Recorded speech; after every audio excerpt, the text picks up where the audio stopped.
Hello everyone, welcome to Vinessa classes.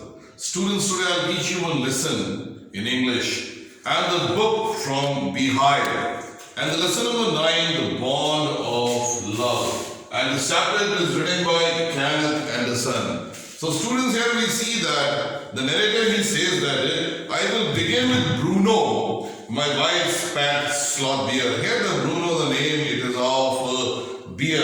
And he says that I got him for her by accident. And he says that 2 years ago, we were passing through the sugarcane field near Mysore, and people were driving away the wild pigs from the fields by shooting at them. And suddenly what happened? Some were shot and some were escaped. And we thought that everything was over. And suddenly we see that a black sloth bear came out panting in the hot sun. And now I will not shoot a sloth bear one only, but unfortunately for that poor beast, one of my companions did not feel that way about it and promptly shoot the bear on the spot.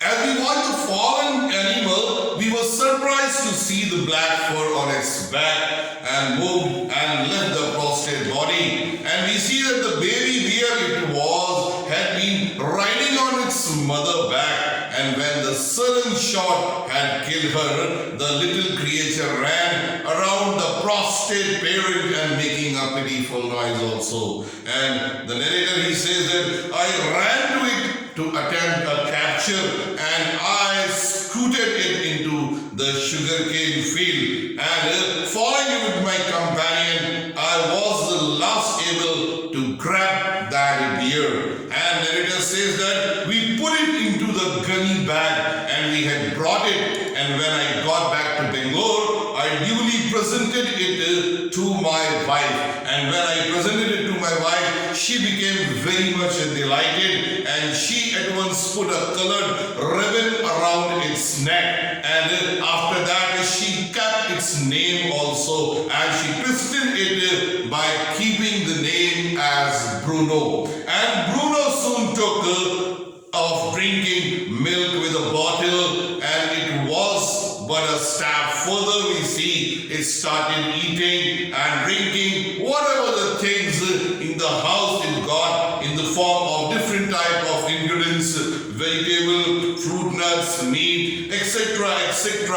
And we see that the wife of the narrator used to give and take care of the Bruno very nicely. And we see that the bear became very much attached to our two Alsatian dogs and to all the children of the parents living in our bungalow. And he was quite left free in his younger days and spent in his time in playing, running into the kitchen and going to sleep into our bags also. It means that Bruno was free to roam anywhere in the house. And one day what happened? The narrator, he says that an accident befell him, and I put down poison, barium chloride, to kill the rats and mice had got into my library. And unfortunately what happened? Bruno entered the library and Bruno ate some of the poison, and what happened? The paralyzed sick into the extinct, and the Bruno could not able to stand on his feet, and he used to drag himself on his stump to my wife. And we see that it was a very much bad thing in front of us,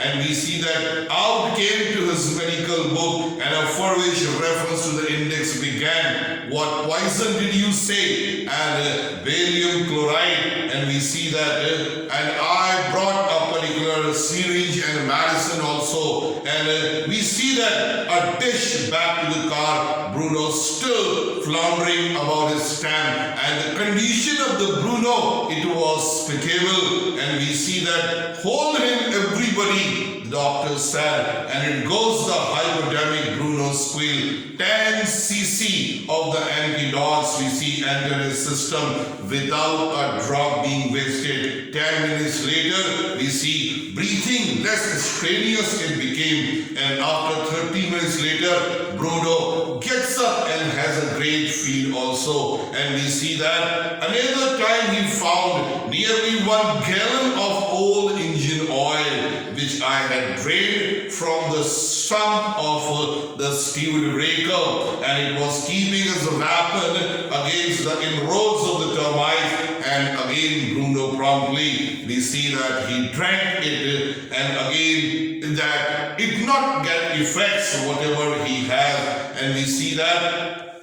like this way the time passed away, and my wife, she loved Bruno a lot, and we see as she changed his name from Bruno to Baba, because a Hindustani word signifying a small boy, and he could do a few tricks also. And after that Bruno became popular by the name of Baba. And we see that and it was very much familiar with my teenage children, and poor Bruno Baba, to be kept chained most of the time, because Bruno started becoming growing up also. And after that we see that my son advised my wife and friends advised her to give Baba to the zoo at Mysore. He was getting too big to keep it at home, and it was difficult for keeping this big size or huge size or gigantic type of organism in the house. And we see that they wrote so many letters to the curator and of the zoo, and that they want a beer so that it can be kept in the zoo also. And we see that the zoo sent a cage from Mysore in a lorry and of 87 miles, and Baba was packed up, and we all miss him greatly when he went away to the zoo. In a sense we were relieved, and first few days she would not eat anything. And why?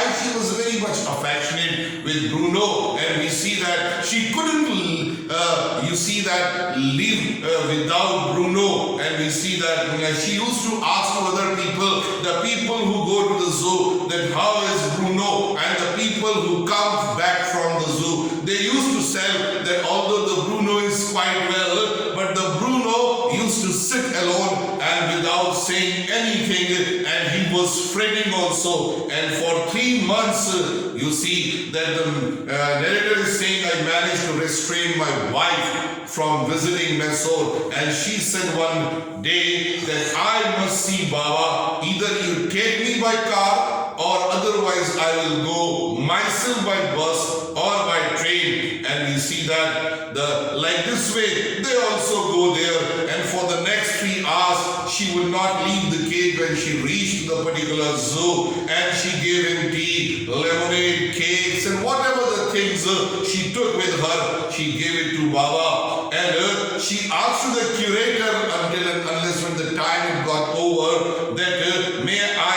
have my Baba back. And here we see that the narrator wife, she was very much curious to take the Baba at home, and hesitantly he answered, Madam, basically this case not belongs to me, because now it's a property of government, and if you want to say anything you can say it to my superintendent. And after that we see they followed to the return journey to Bangalore, and we visited to the superintendent of Bangalore, and tearful pleading, Baba and I both fretting to each other. And we see that person, superintendent, he was very kind-hearted man, and he gave his consent that this animal can be given back again. And we see that a big cage it was made, and it was transported again back to Bangalore, and we went to Mysore again. Armed with superintendent's letter, Baba was driven into the small cage, hoisted on top of the car. The cage was tied constantly. Slow and carefully return journey to Bangalore was accomplished, and we see that once whole squad of police were also engaged to keep the special work in our compound. An island was made for Baba again to keep it there, and it was 20 feet long and 15 feet wide, and was surrounded by